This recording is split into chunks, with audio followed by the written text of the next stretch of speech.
ಎಲ್ಲ ಸ್ವಾಗತಿಸಿಕೊಂಡು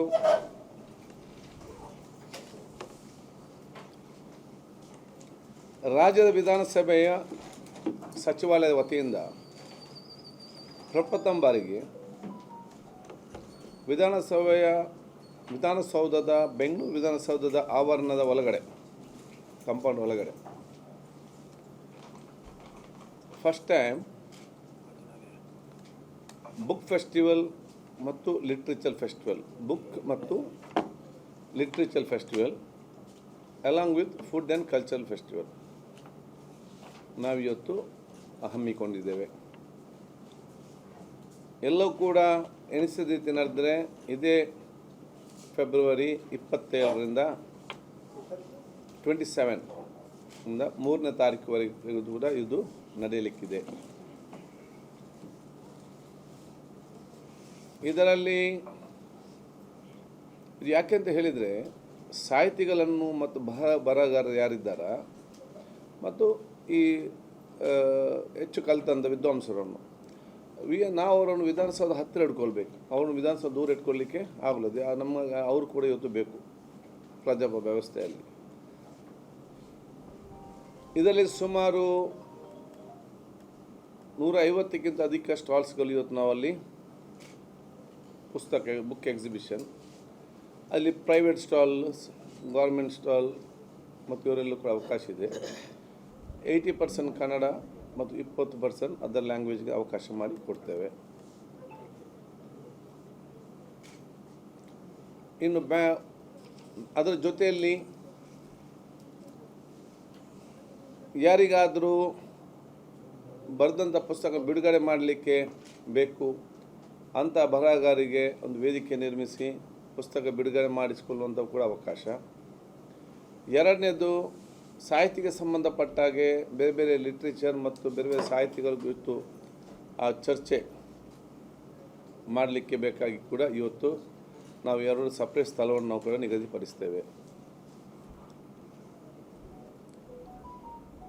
ಸಂಜೆ ಹೊತ್ತು ಕಲ್ಚರಲ್ ಪ್ರೋಗ್ರಾಮ್ ಮತ್ತು ಸಾರ್ವಜನಿಕರಿಗೆ ಕೂಡ ಇದರಲ್ಲಿ ಮುಕ್ತ ಅವಕಾಶ ಇದ್ದ ಕಾರಣ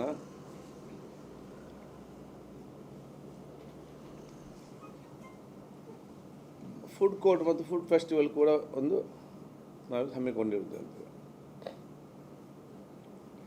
ಇದರ ಜೊತೆಯಲ್ಲಿ ಸಾರ್ವಜನಿಕರಿಗೆ ಮತ್ತು ಎಲ್ಲರಿಗೆ ಪ್ರಯೋಜನ ಆಗಬೇಕೆಂಬ ಉದ್ದೇಶದಿಂದ ಶಾಸಕರ ನಿಧಿಯಿಂದ ಸುಮಾರು 2 ಅಥವಾ 3 ಲಕ್ಷ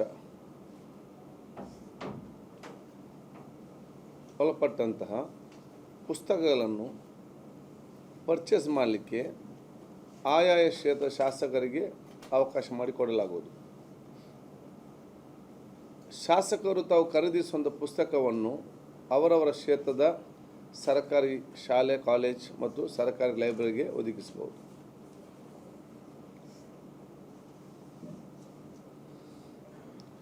ಯಾವ್ಯಾವ ಬುಕ್ಕು ಯಾವ್ಯಾವ ಲೈಬ್ರರಿಗೆ ಅಥವಾ ಶಾಲೆಗೆ ಅಥವಾ ಕಾಲೇಜ್ ಬೇಕಂತೇಳಿ ಆ ಶಾಸಕರು ಆ ಒಂದು ಕಾಲೇಜಿನ ಲೈಬ್ರರಿಯನ್ರ ಸಲಹೆ ಪಡೆದುಕೊಂಡು ಅದನ್ನು ಪಡ್ಕೊಂಡ್ರೆ ಅವ್ರಿಗೆ ಈಸಿ ಆಗ್ತದೆ. ಉದಾಹರಣೆಗೆ ನಾವಿವತ್ತು ಡಿಗ್ರಿ ಕಾಲೇಜಿಗೆ ಸಂಬಂಧಪಟ್ಟಾಗೆ ಲೈಬ್ರರಿ ಚೆನ್ನಾಗಿದೆ, ನಾವು ಬಹುತೇಕ ಎಲ್ಲ ಪುಸ್ತಕ ಇವತ್ತು ಸರ್ಕಾರ ಕೊಡ್ತದೆ. ಆದರೆ ಇವತ್ತು IAS ಕೋಚಿಂಗ್ ಇದು, KS ಕೋಚಿಂಗ್ ಇರಲಿ, ಇನ್ನಿತರ ಕೆಲವೊಂದು ಸಬ್ಜೆಕ್ಟ್ ಇರಲಿ, ಆ ಪುಸ್ತಕ ಯಾವ ಸರ್ಕಾರಿ ಲೈಬ್ರರಿ, ಕಾಲೇಜ್ ಲೈಬ್ರರಿಲಿ ಇಲ್ಲ. ಕಾಲೇಜ್ ಒಂದನ್ನು ಪರ್ಚೇಸ್ ಮಾಡಿ ಮಕ್ಕಳಿಗೆ ಇಡುವಂತ ಹೇಳಿದ್ರೆ ಅದು ಕಾಸ್ಟ್ಲಿ, ಅಲ್ಲಿ ಪರ್ಚೇಸ್ ಮಾಡಲಿಕ್ಕೆ ಕೂಡ ಆಗೋದಿಲ್ಲ. ಗೌರ್ಮೆಂಟ್ ಪರ್ಚೇಸ್ ಮಾಡಿ ಕೊಡೋದು ವ್ಯವಸ್ಥೆ ಕೂಡ ಇವತ್ತು ವ್ಯಾಪ್ತಿಗೆ ಇವತ್ತು ಬರೋದಿಲ್ಲ ಎಜುಕೇಷನ್ ಡಿಪಾರ್ಟ್ಮೆಂಟ್. ಅಂಥ ಕೆಲವೊಂದು ಲೈಬ್ರರಿಗೆ ಈ ಒಂದು ಅನುದಾನದಿಂದ ಆ ಲೈಬ್ರರಿಗೆ ಆ ಪುಸ್ತಕ ಬೇಕಾ ಮಕ್ಕಳಿಗೆ ಅದನ್ನು ಒದಗಿಸುವಂಥ ಅವಕಾಶ ಇದೆ. ಅದರ ಸದುಪಯೋಗವನ್ನು ಆ ಶಾಸಕರು ಇವತ್ತು ಆ ಮಾಹಿತಿ ಪಡ್ಕೊಂಡು ಅದನ್ನು ಪಡ್ಕೊಳ್ಬೇಕು, ಸದುಪಯೋಗಪಡಿಸಬೇಕು. ಅದು ಬಹುಶಃ ಈಗ ನಾನು ಅವರಿಗೆಲ್ಲ ಪತ್ರ ಕೊಡಲಿಕ್ಕೆ ನಾವು ಬರೀತೇವೆ.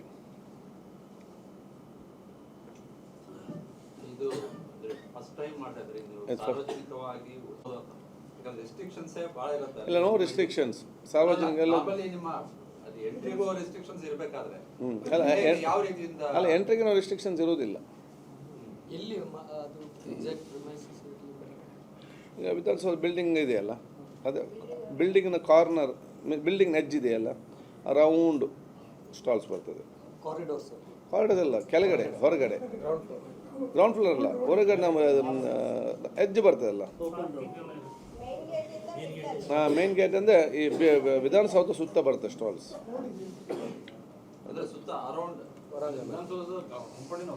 ಅಲ್ಲಪ್ಪ, ಒಳಗಡೆ ಕಂಪನ ಒಳಗಡೆ, ಬಿಲ್ಡಿಂಗ್ನ ಹೊರಗಡೆ, ಬಿಲ್ಡಿಂಗ್ ತಾಗಿ.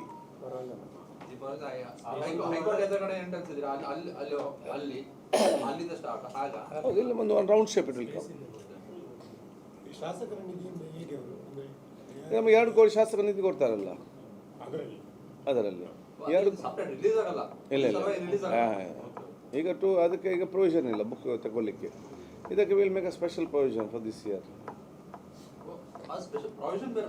ಹೌದು, ಅದು ಹೇಗೆ ದುಡ್ಡು ಖರ್ಚು ಮಾಡಬೇಕಂತ ಗೈಡ್ಲೈನ್ಸ್ ಇದೆ ಅಲ್ಲ. ಈಗ ಗೈಡ್ಲೈನ್ಸ್ ಇಲ್ಲ, ಈಗ ಹೆಲ್ತಿಗೆ ಇದೆ ಸ್ವಲ್ಪ. 3 ದಿವಸ 4 ದಿವಸ 20 only 28 is there, 29 30 is not there, 31st is not there.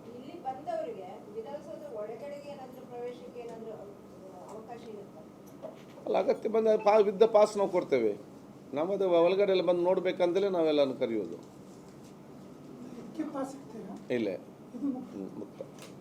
Security breach ಮಾಡೋರು ಎಷ್ಟು ಸೆಕ್ಯೂರಿಟಿ ಕೂಡ ಬ್ರೀಚ್ ಮಾಡ್ತಾರೆ. ಅಲ್ಲ, that's what I am telling. ನಾವು ಬರುವಾಗ ಚೆಕ್ ಮಾಡಿ ಕಳಿಸ್ತೇವೆ, ಚೆಕ್ ಮಾಡಿ ನಾವು ಕಳಿಸ್ತೇವೆ. ಅಲ್ಲ, ಅದಕ್ಕೆ ಹೌದೌದು. ಸೊ ಚೆಕ್ ಮಾಡಿ ನಾವು ಕಳಿಸ್ತೇವೆ ಅದಕ್ಕೆ. ಆಮೇಲೆ ಈಗ ನೀವೇಂದ್ರೆ 150 ಸ್ಟಾಲ್ಸ್ ಗವರ್ಮೆಂಟ್ ಮತ್ತು ಪ್ರೈವೇಟ್ ಅಂತ ಅಲ್ಲ, means lot of private publications ಇದೆ, ಗೌರ್ಮೆಂಟ್ ಪಬ್ಲಿಕೇಶನ್ಸ್ ಇದೆ, ಪುಸ್ತಕ ಪ್ರಾಧಿಕಾರದವರು ಇದ್ದಾರೆ, ಬಹುಶಃ ನಮ್ಮ ಸಾಹಿತ್ಯ ಪರಿಷತ್ನವರು ಇದ್ದಾರೆ. So all will join together. Government ಯಾವ್ದಾದ್ರು ಬರುತ್ತೆ ತುಂಬ ಭಾಳಷ್ಟಿದೆ ಅಲ್ಲ. ಕನ್ನಡ ಪ್ರಾಧಿಕಾರದ ವ್ಯಾಪ್ತಿಯಲ್ಲಿ ಬರ್ತದೆ, ಸಾಹಿತ್ಯ ಪರಿಷತ್ ವ್ಯಾಪ್ತಿಯಲ್ಲಿ ಒತ್ತಿಗೆ ಒಂದು ಬರ್ತದೆ, ಅಕಾಡೆಮಿ ಅವರಿದ್ದಾರೆ, ಯೂನಿವರ್ಸಿಟಿ ಬುಕ್ ಸ್ಟಾಲ್ ಇರ್ಬೋದು. ಯಾವುದು ಈಗ ನಾವು ಹೇಳಿದ್ದೇವೆ, ಬೇರೆ ಕಡೆಗಿಂತಲೂ ಕೂಡ ಸ್ವಲ್ಪ ರಿಯಾಯಿತಿಯಲ್ಲಿ ಕೊಡಬೇಕು ಪುಸ್ತಕ ಅಂತ ಕೂಡ. ಅದಕ್ಕೆ ದೊಡ್ಡ ಇಂಪಾರ್ಟೆನ್ಸ್ ಕೊಡಲಿಲ್ಲ, ಬಂದವರಿಗೆ ನಾವು ತಿನ್ನಲೇಬೇಕಲ್ಲ ಅಲ್ಲಿ ಇದರಲ್ಲಿ. ಅದಕ್ಕೆ ಬೇರೆ ಬೇರೆ ಟೈಪ್ ಇದು ಬಂದನಂತ ಜನರಿಗೆ ಅದು ಇಷ್ಟ ಆಗಿದೆ. ಇದು ಫಸ್ಟ್ ಟೈಮ್ ಆದ ಕಾರಣ first time we are doing. So ಎಲ್ಲವೂ ಕೂಡ ಪರ್ಫೆಕ್ಟ್ ಆಗ್ತದೆ, ಎಲ್ಲವೂ ಕೂಡ ಒಂದು ಸಿಸ್ಟಮ್ ಅಂತ ಹೇಳಲಿಕ್ಕೆ ಆಗೋದಿಲ್ಲ. ವಿ ವಾಂಟ್ ಟು ಸ್ಟಾರ್ಟ್, ಮತ್ತು ವಿ ವಾಂಟ್ ಪ್ರತಿ ವರ್ಷ ಕೂಡ ಕಂಟಿನ್ಯೂ ಆಗಬೇಕು ಇದಕ್ಕೆ. ಯಾಕಂದರೆ ಇದನ್ನು ಡಿಸ್ಕಷನ್ ಅಂತಂದ್ರಲ್ಲ, ಅಂದರೆ ಈಗ ನಿಮ್ಮ ಡಿಪಾರ್ಟ್ಮೆಂಟಿಂದನೇ ಮಾಡ್ತಾರೋ ಅಥವಾ ಬೇರೆ ಏಜೆನ್ಸಿ? ಇಲ್ಲ, ನಾವೊಂದು ಕಮಿಟಿ ಮಾಡಿದ್ವಿ, ನಮ್ಮ ಸೆಕ್ರೆಟರಿ ಇದರಲ್ಲಿ ಮಾಡಿ ಕಮಿಟಿ. ಅದರಲ್ಲಿ ಲೆಜಿಸ್ಲೇಚರ್ ಕಮಿಟಿದವರು ಇರ್ತಾರೆ, ಸೆಕ್ರೆಟರಿ ಇರ್ತಾರೆ, and Kannada culture secretary will be there, DPR secretary will be there, ಸಾಹಿತ್ಯ ಪರಿಷತ್ನವ್ರು ಇರ್ತಾರೆ, ಬುಕ್ ಪ್ರಾಧಿಕಾರದ ಅಧ್ಯಕ್ಷ ಇರ್ತಾರೆ. ಸೊ ಈಗ ನಾವು ಕೆಲವೊಂದು ಕಮಿಟಿ ಮತ್ತು ಪೊಲೀಸ್ ಡಿಪಾರ್ಟ್ಮೆಂಟ್ ಮೇ ಬಿ ಈಗ ಮಾಡಿರ್ಬೋದು, not very sure, but all important department people ಇದೆ, ಅವು ಒಂದು ಜವಾಬ್ದಾರಿ ಕೊಡ್ತೇವೆ. ಮತ್ತು ಇದರಲ್ಲಿ ಒಂದು ಉತ್ತಮವಾದ ಸಾಹಿತಿಗೆ ಕೂಡ ಒಂದು ಪ್ರಶಸ್ತಿ ಕೊಡೋದಿದೆ. ಅದಕ್ಕೆ ಒಂದು ಕಮಿಟಿ ಮಾಡಿ ಆ ಕಮಿಟಿ ಅದನ್ನು ನೇಮಕ ಮಾಡ್ತಾರೆ. ಈಗ ಈ ಸಾಹಿತಿಗಳನ್ನು ಇನ್ವೈಟ್ ಮಾಡ್ತಾ ಇದ್ದೀವಿ, ಈ ಸಾಹಿತಿಗಳ ವಲಯದಲ್ಲಿ ಒಂದು ರೈಟ್ ವಿಂಗ್ ಅಂತ ಅದನ್ನು ಹೇಗೆ ಸಾರ್ಟ್ ಔಟ್ ಮಾಡ್ತೀವಿ? ರೈಟ್ ವಿಂಗ್, ಲೆಫ್ಟ್ ವಿಂಗ್ ಎಲ್ಲ ಅಲ್ಲ, ಇದ್ರ ಹೊರಗಡೆ ಯಾವುದ್ರದ್ದು ವಿಧಾನಸೌಧ ಅಲ್ಲ, ಈಗ ಅದು ಇದ್ರೂ ಸಾಹಿತ್ಯ ಕ್ಷೇತ್ರದ ವಲಯದಲ್ಲಿ ಅಲ್ಲ, ಅದೇ ಸಾಹಿತ್ಯ ಕ್ಷೇತ್ರ ರೈಟ್ ಲೆಫ್ಟ್ ಎಲ್ಲವೂ ಕೂಡ ವಿಧಾನಸೌಧ ಹೊರಗಡೆ. ವಿಧಾನಸೌಧ ಒಳಗಡೆ ಬಂದು ಒಂದೇ, ಅದೊಂದು ಸ್ಟ್ರೈಟ್ ಮಾತ್ರ, ರೈಟ್ ಇಲ್ಲ ಲೆಫ್ಟ್ ಇಲ್ಲ, ಓನ್ಲಿ ಸ್ಟ್ರೈಟ್.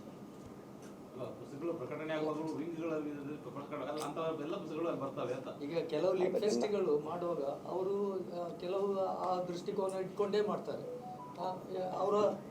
ಅವರಿಗೆ ಬೇಕಾದವರನ್ನು ಮಾತ್ರ ಇಲ್ಲ, ಹಾಗೆ ಮಾಡ್ಲಿಕ್ಕೆ ಆಗೋದಿಲ್ಲ. ಇದು ಡೆಮೋಕ್ರಸಿಯಲ್ಲಿ ಹಾಗೆ ನಮ್ಮದೇನಿಲ್ಲ. ನಮ್ಮದು ನೋಡಿ, ನಾವೆಲ್ಲರಿಗೂ ಕೂಡ ಅವಕಾಶ ಕೊಡ್ತೇವೆ. ಸಮಾಜ ದೇಶಕ್ಕೆ ಉತ್ತಮವಾದ ಕೆಲಸಗಳಲ್ಲಿ ಮಾಡಲಿ. ಯಾವುದು ಆಹ್ವಾನ ಮಾಡೋದು ನೀವು? ಹೌದು, ಎಲ್ಲರನ್ನು ಆಹ್ವಾನ ಮಾಡ್ತೀವಿ. ಯಾರಿಗೆ ಸ್ಟಾಲ್ ಆಗಬೇಕು ಅವ್ರಿಗೆ ಹಾಕ್ಬಹುದು. ಅವರ ಕಮಿಟಿ ಸೆಕ್ರೆಟರಿ ಡಿಸೈಡ್, ಅದೇ ಡಿಸೈಡ್. ನಾವು ಅದನ್ನು ತಲೆ ಹಾಕೋದಿಲ್ಲ. ನಾವು ನಮ್ಮ ಸಾಹಿತಿಗೆ ಮತ್ತು ಕಮಿಟಿ ಮಾಡ್ತೇವಲ್ಲ, ಎಲ್ಲ ಅವ್ರಿಗೆ ಬಿಟ್ಟಿದೆ, ಅವರೇ ಫೈನಲ್ ಮಾಡ್ತಾರೆ.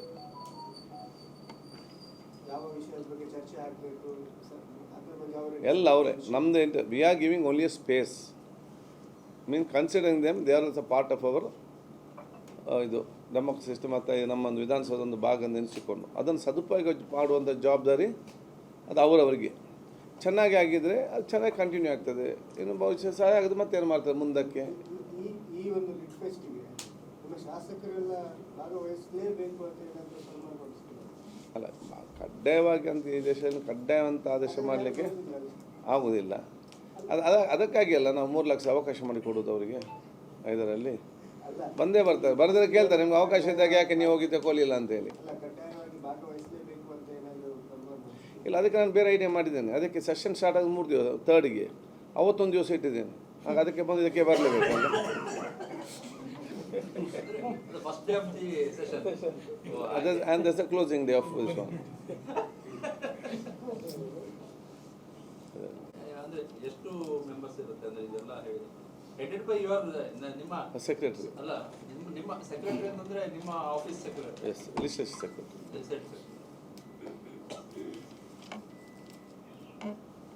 Session will mostly start from 3rd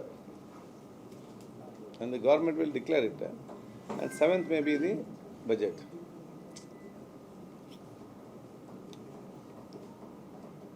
ಅದು tentatively fine government will declare ಮಾಡಿ.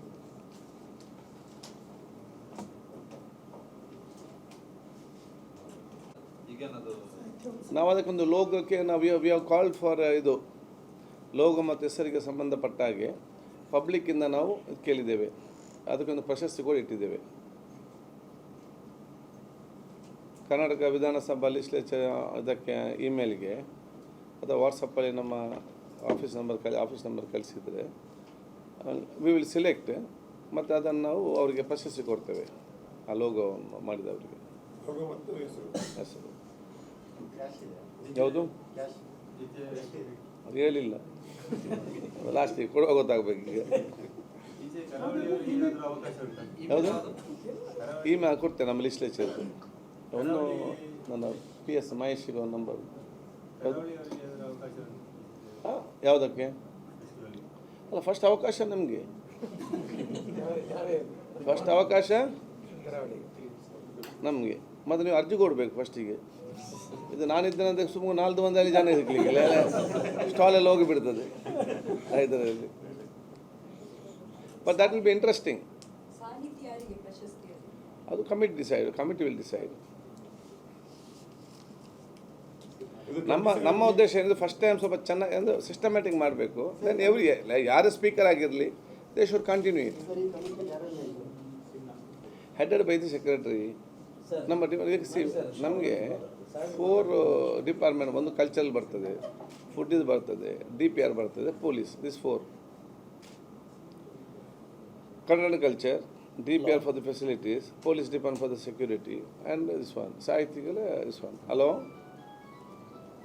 ಅದು department wise. Then other individual ಕೆಲವೊಂದು ಮೀಡಿಯಾದಿಂದ ಕೆಲವು ಸಾಹಿತಿಗಳು ಹಾಕಿ ನನಗೆ ಇಮೇಲ್ ಕಳಿಸಿ, ಮತ್ತು ಒಂದು ವಾಟ್ಸಪ್ ನಂಬರ್ ಕಳಿಸಿ. ಅದು ಏನಾದ್ರು ಲೋಗೋ ಸಂಬಂಧಪಟ್ಟ ಅರ್ಜಿ ಹಾಕ್ಲಿಕ್ಕೆ, ಅದು ನಿಮ್ಮ ಫುಡ್ ಫೆಸ್ಟ್ ಇದು ನಮ್ಮ ಇಮೇಲ್ ಒಂದು, ಇದು ಒಂದು.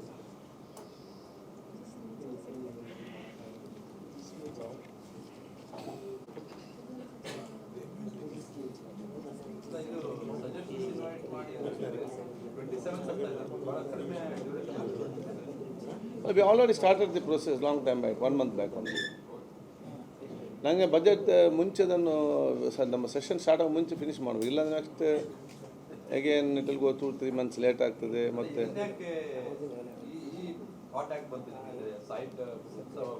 ಅದೇ ಸ್ಪೀಕರ್ ಕೂತು ಏನು ಮಾಡೋದು, ಏನೋ ಆಲೋಚನೆ ಮಾಡಬೇಕಾದ್ರೆ ನನ್ನೊಂದು.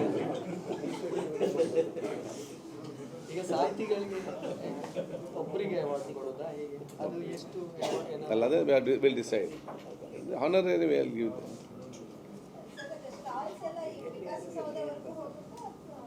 ಇಲ್ಲ, ವಿಧಾನಸೌಧ ಒಂದು ಸುತ್ತ 1 ರೌಂಡ್ ವಿಕಾಸೌಧ ಈ ಕಡೆ ಸೈಡ್ ಇದೆಯಲ್ಲ, ಆ ಗಾಂಧಿ ಸ್ಟ್ಯಾಚ್ಯೂನ ಸೈಡಿಗೆ ಅಲ್ಲಿ ಒಂದು 2 ಸೈಡಲ್ಲಿ ಬರ್ತದೆ. ಯಾಕೆಂತ ಹೇಳಿದರೆ ನಾವು ದೂರ ಹಾಕಿದ್ರೆ ಅದಕ್ಕೊಂದು ಇದಿರೋದಿಲ್ಲ. ಹೌದೌದು, ಅಲ್ಲ ಅಲ್ಲಿ ಒಂದು ಫ್ರಂಟ್ ಸೈಡಿಂದ ಬರ್ತದೆ. ವಿಕಾಸ್ ಸೈಡ್ದು ಈಗ ವಿಕಾಸ್ ಅವ್ರು ಆ ಕಡೆ ಇದೆ, ಸೆಂಟ್ರಲ್ ಮಹಾಂತ ಸ್ಟ್ಯಾಚ್ಯೂ ಇದೆ, ಈಗ ವಿಧಾನಸೌಧ ಇದೆ. ಈ ವಿಧಾನಸೌಧ ಸೈಡಲ್ಲಿ ಬರ್ತದೆ, ಎರಡು ಸೈಡಲ್ಲಿ ಬರ್ತದೆ. ಅಲ್ಲಿ ಕಾರ್ ಪಾರ್ಕಿಂಗ್ ಇದಕ್ಕೆಲ್ಲ ಕೂಡ ಅಲ್ಲಿ ಮಾಡ್ತದೆ. ಈಗ ಈ ಸರ್ತಿ ಅಧಿವೇಶನ ಶುರುವಾಗ ಒಂದೊಂದು ಹೊಸತ್ತು ಮಾಡ್ತಾ ಬಂದಿದೆ. ಈ ಸರ್ತಿ ಬಜೆಟ್ ಅಧಿವೇಶನ ಇಲ್ಲ, ಈ ಸಲ ನಾವು ಬಹುಶಃ ಇಡೀ ವಿಧಾನಸೌಧಕ್ಕೆ ಕಂಪ್ಲೀಟಾಗಿ ಪರ್ಮನೆಂಟ್ ಲೈಟಿಂಗ್ ಸಿಸ್ಟಮ್ ಏನು ನಾವು ಬೆಲ್ಗಾಮಲ್ಲಿ ಮಾಡಿದ್ದೇವೆ, ಅದರಲ್ಲಿ ಮಾಡಲಿಕ್ಕೆ ಈಗ ನಾವು ಇವತ್ತು ಆ ಪ್ರೊಸೆಸ್ ಎಲ್ಲ ಇವತ್ತು ಮಾಡ್ತಾಯಿದ್ದೇವೆ. ಯಾಕೆಂತ ಹೇಳಿದರೆ, ಒಂದು Rajyotsava day, independence day, republic day, ಮತ್ತು ನಮ್ಮ ಮೊನ್ನೆ ನಡೆದಂಥ ನಮ್ಮ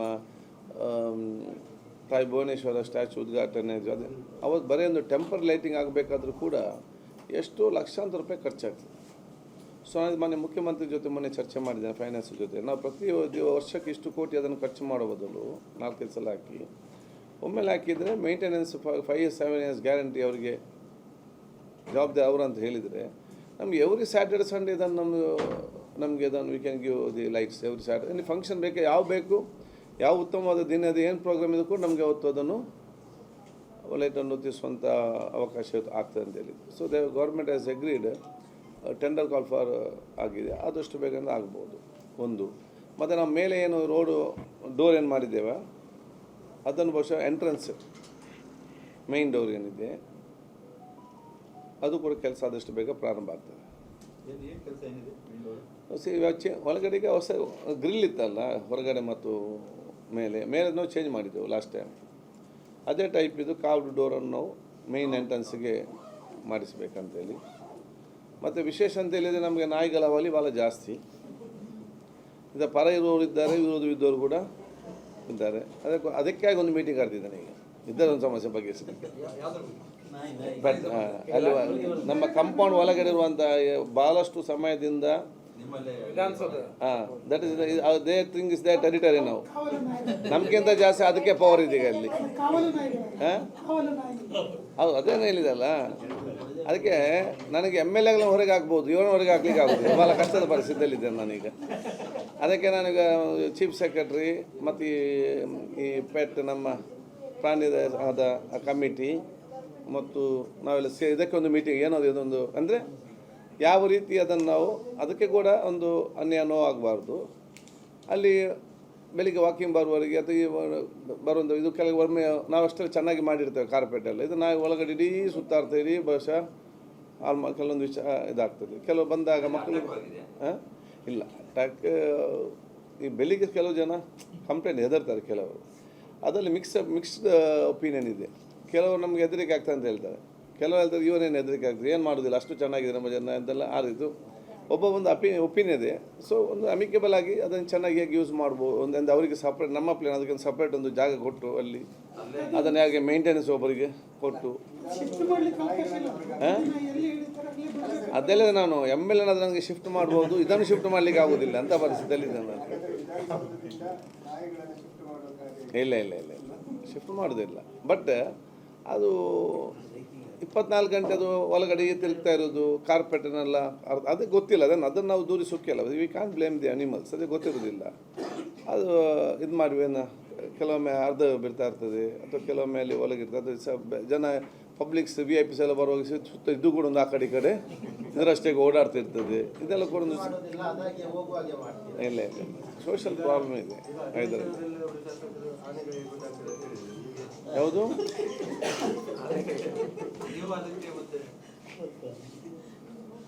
ವಿಧಾನಸಭೆ ಒಳಗಡೆ ಏನು ಮಾತಾಡಲಿಕ್ಕೆ ಪ್ರಿವಿಲೇಜ್ ಇದೆ, ಅದಕ್ಕೆ ನಾವೇನು ಹೇಳಲಿಕ್ಕೆ ಇಲ್ಲ.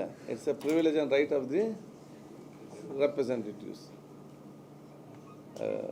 ಇರುವಂಥದ್ದು. ಅಲ್ಲಿ ನಮಗೆ we want to solve this problem ಅಷ್ಟೇ.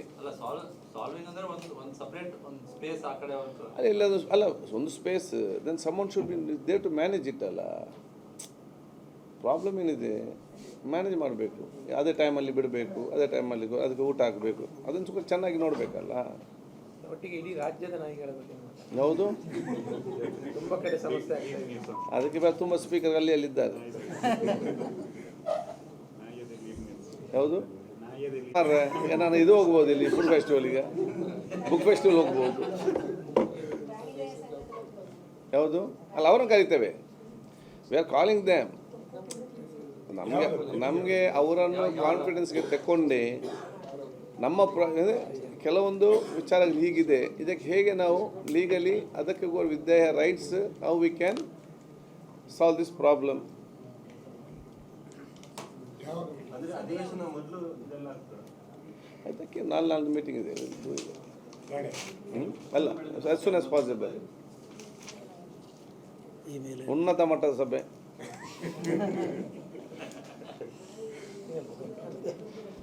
ಅಂದರೆ ಹೌಸ್ ಕಮಿಟಿಯಲ್ಲಿ ನಮ್ಮ deputy speaker house committee chairman ಆಗಿದ್ದಾರೆ.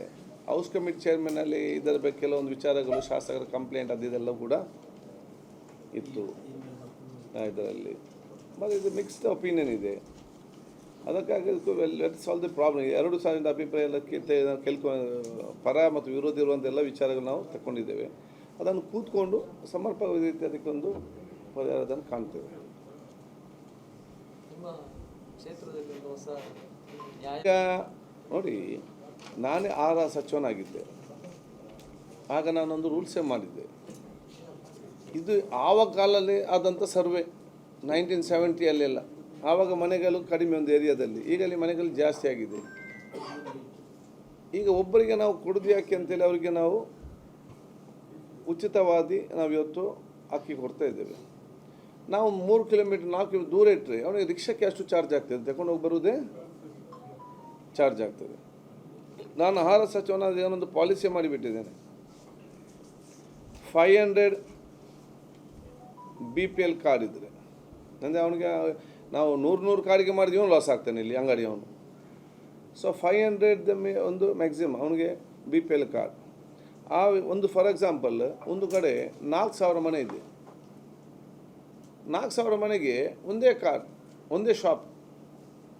ಆವಾಗಿರುವ ಕಡಿಮೆ ಇತ್ತು. ಅದಕ್ಕೆ ನಾವೇನು ಮಾಡಿದ್ದೇವೆ ಅಂತ ಹೇಳಿದರೆ 500 BPL ಕಾರ್ಡ್ ಓಲ್ಡ್ ಮನೆಗಳಿದ್ದರೆ ಅದಕ್ಕೆ ಒಂದು ಶಾಪ್, ಒಂದು ಊರೊಂದು ನನ್ನಲ್ಲಿ ಈಗ ನನ್ನೊಂದು ಶಾಪ್ ಇತ್ತು, ನನಗೆ 4,000 BPL ಕಾರ್ಡ್ ಇದ್ದರೆ ಅದನ್ನು ನಾವು 4 ಶಾಪ್ ಆಗಿ ಮಾಡಬೇಕು. ಅಲ್ಲಿ ಸರ್ವೆ ಮಾಡಿ ಏರಿಯಾ ಡಿವೈಡ್ ಮಾಡಿ ಆ ಜನ ಶಾಪ್ ಮನೆಗಳ ಮಧ್ಯೆ ಒಂದು ನಾವು ರೇಷನ್ ಶಾಪ್ ಓಪನ್ ಮಾಡಬೇಕು ಪ್ರೊವಿಷನ್ ಇದೆ. ಮತ್ತು ಈ ರೇಷನ್ ಶಾಪ್ ಓಪನ್ ಮಾಡುವಾಗ ಯಾರಿಗೆ ರೇಷನ್ ಶಾಪನ್ನು ಕೊಡುವುದು, ಅದರಲ್ಲಿ ಫಸ್ಟ್ ಗ್ರಾಮ ಪಂಚಾಯತ್ನವ್ರಿಗೆ ಅರ್ಜಿ ಕೊಟ್ಟರೆ ನಾವು ನಡೆಸ್ತಂತೇಳಿ ಫಸ್ಟ್ ಅವರಿಗೆ, because they will do it correctly.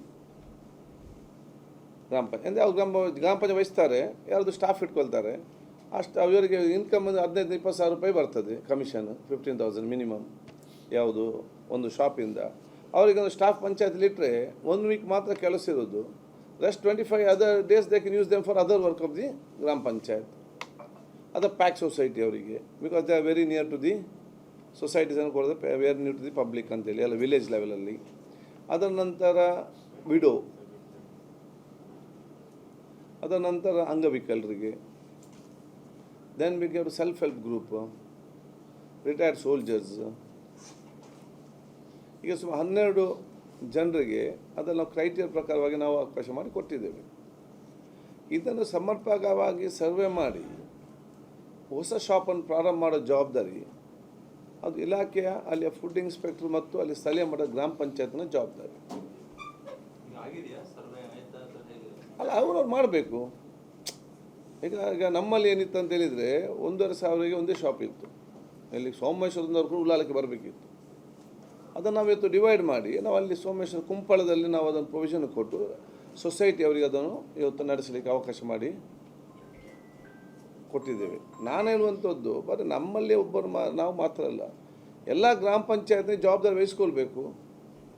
ಗ್ರಾಮ ಪಂಚಾಯತ್ನವರು ಒಂದು ಗ್ರಾಮದಲ್ಲಿ ಎಷ್ಟು ಶಾಪ್, ಒಂದು 4,000 ಮನೆಗಳಿದ್ದರೆ ಎಷ್ಟು ಶಾಪ್ ಇದೆ ಅವ್ರಿಗೆ ಗೊತ್ತಿರ್ತದೆ, ಎಷ್ಟು ಶಾಪ್ ಇದೆ, ಅದಕ್ಕೆ ಅನುಗುಣವಾಗಿ ಡಿವೈಡ್ ಮಾಡಿ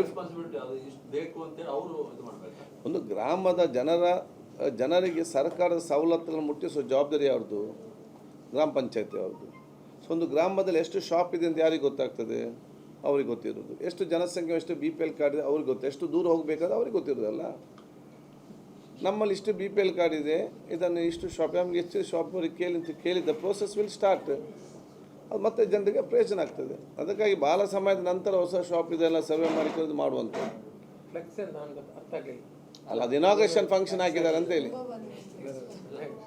ಇನಾಗ್ರೇಷನ್ ಫಂಕ್ಷನ್ ನ್ಯಾಯಬೆಲೆ ಓಪನ್ ಆಗ್ತದೆ ಅಂತ ನಾಳೆಗೆ ಟುಮಾರೋ ನಾಳೆ ಎಷ್ಟು ನಾಳೆ? ಸರ್ ಈಗ ಒಂದು ಸೊಸೆ ಸರ್ ಈಗ ನಿಮ್ಮ ನೀರಿನ ಉಳ್ಳಾಲ ಕ್ಷೇತ್ರಕ್ಕೆ ಪ್ರಾಜೆಕ್ಟ್ ಯಾವ ಹಂತದಲ್ಲಿದೆ ಎಲ್ಲ ಈಗ ಮೊದಲ ಹಂತ ಇವತ್ತು ಕಂಪ್ಲೀಟ್ ಆಗಿದೆ.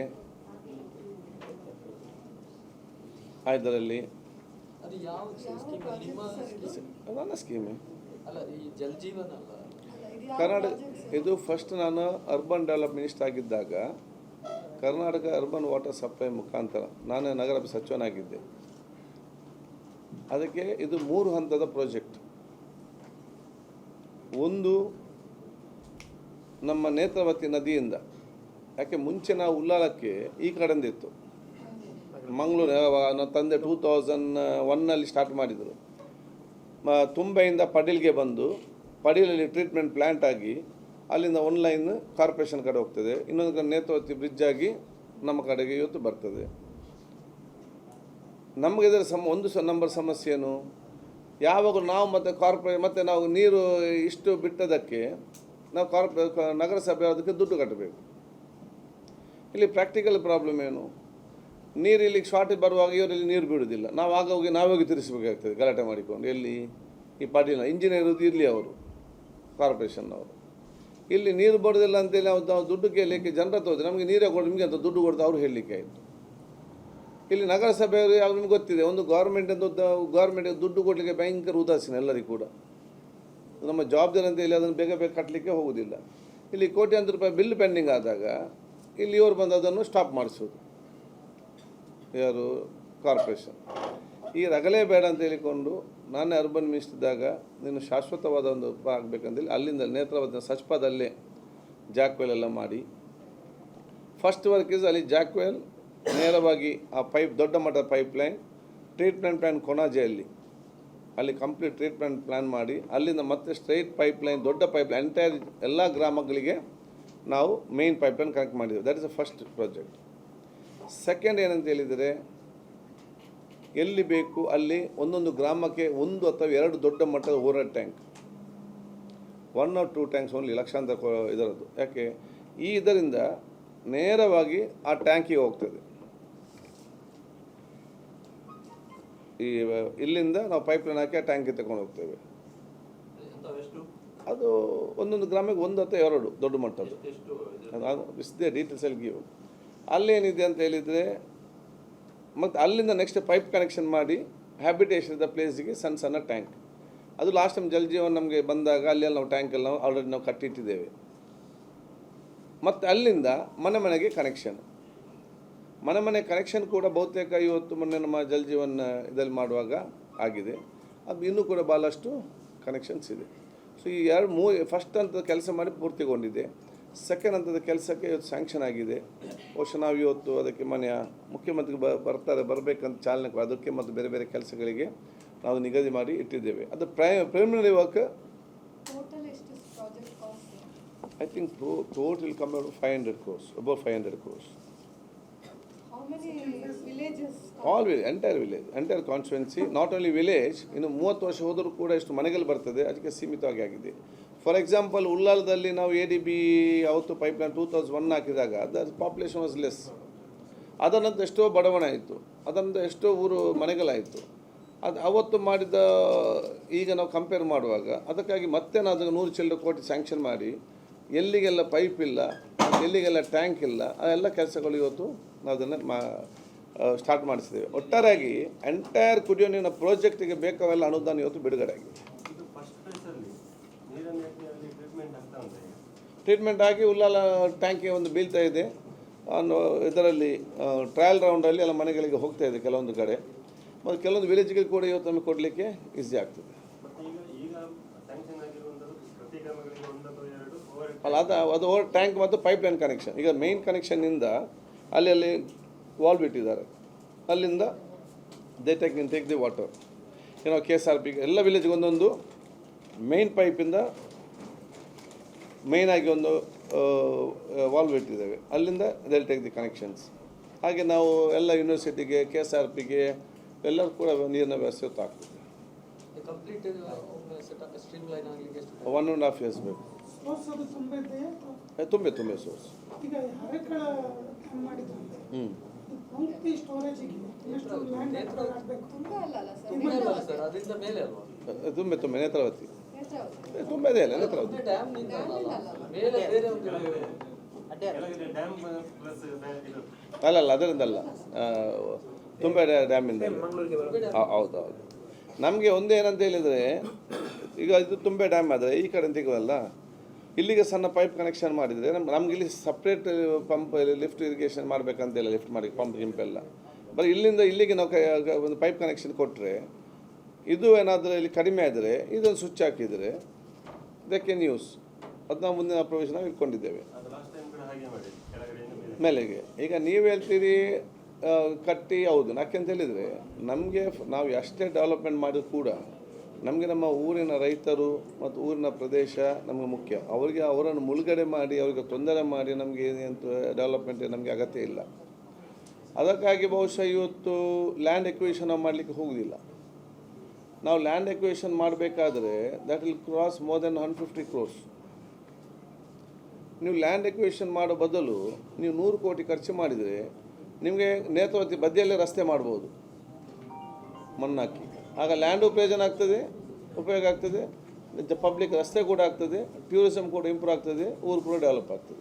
ನೀರು ಸ್ಟೋರೇಜ್ ಕೆಪಾಸಿಟಿ ಈಗ ತುಂಬೆಯಲ್ಲಿ 7 ಫೀಟ್ವರೆಗೆ ಸ್ಟೋರೇಜ್ ಕೆಪಾಸಿಟಿ ಇದೆ, 6 ಫೀಟ್ವರೆಗೆ ಮಾತ್ರ.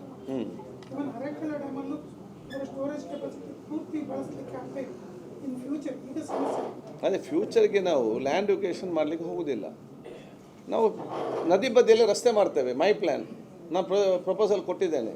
ನೀವು ಲ್ಯಾಂಡ್ ಎಕ್ವಿಷನ್ಗೆ ಲ್ಯಾಂಡ್ವರೆಗೆ ದುಡ್ಡು ಕೊಡೋ ಬದಲು ನೀವು ನದಿ ಬದಿಯಲ್ಲಿ ಮಣ್ಣಾಕಿ ಹೈಟ್ ಮಾಡಿದರೆ ಇದು ಲ್ಯಾಂಡ್ ಕೂಡ ಪ್ರೊಟೆಕ್ಟ್ ಆಗ್ತದೆ.